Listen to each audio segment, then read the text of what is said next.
Most of the student and work visa holders in the UK are going to have to change their BRPs into an e-visa really soon.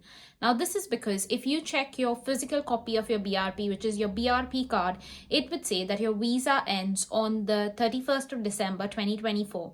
And this is because the UK government has made a move to move from the physical BRP card to e-visas, so that now we don't have to have the physical card from 1st of January 2025.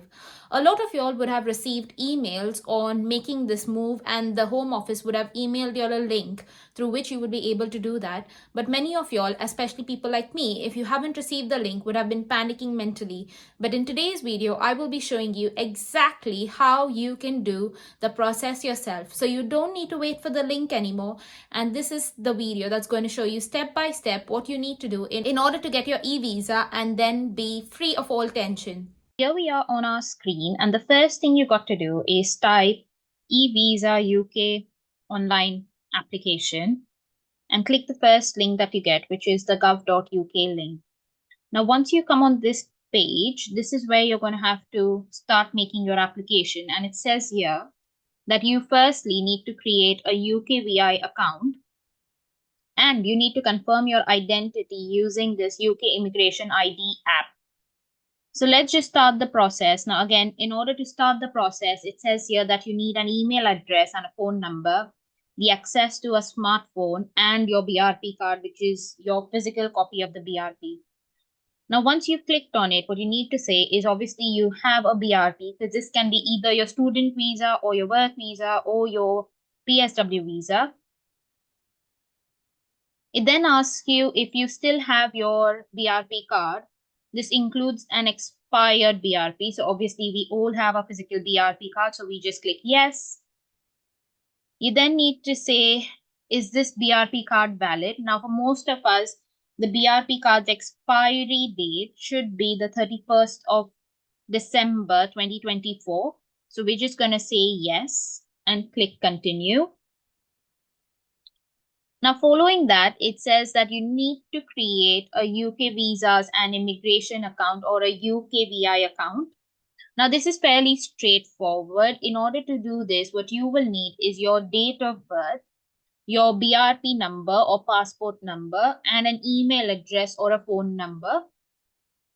You can click on create an account, and it takes you to the page where you can create the account for yourself or for someone else. If you are applying for the BRP yourself, I would say click on you, as in me creating this account, and you can click continue, and the steps for it are pretty self-explanatory. Now, just because I already have an account, I am simply going to sign in. Now, when you want to sign into your account, that is your UKVI account, what you need to do is again select which of these documents you used to create your account. You can obviously choose your passport or your BRP, but I have chosen my BRP, so I just click on that and say continue. You then go on to say what is your BRP number. So obviously just fill in your BRP number over here.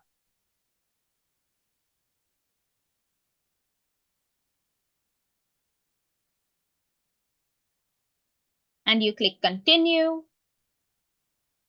It then asks you for your date of birth. So just put in your date of birth.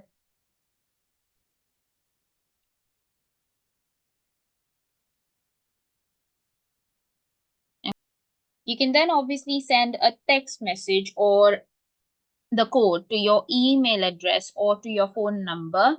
You can just choose whichever one you'd like to send it to. Now, once you've got it, fill in the code.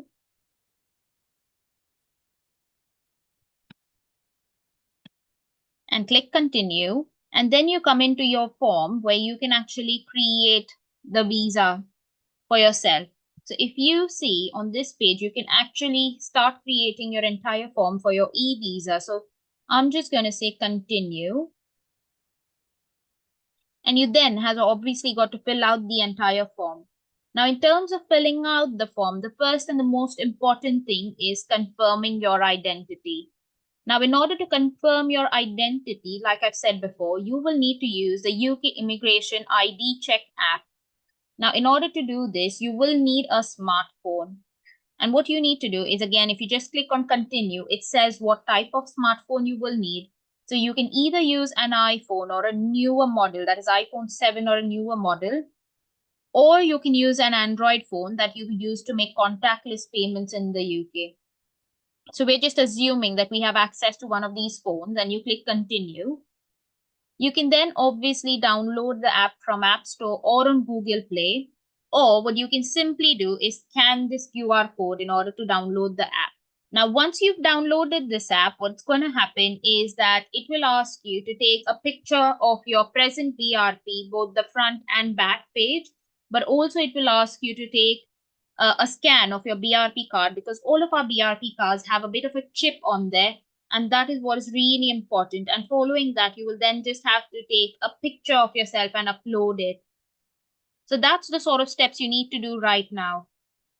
Once you have completed the step of using the app and verifying your identity, you're going to be returning back to this web page over here. And again, you need to sign in into your application in order to move back. So what you got to do is, again, like I said, put in your details and sign in. Now, once you're in there, again, click on continue. And once you've confirmed your identity, the next part of your process is going to be for contact preferences. For contact preferences, it's just about restating the email address that they would like to contact you on regarding your visa. So once you've selected the contact email address, click on continue.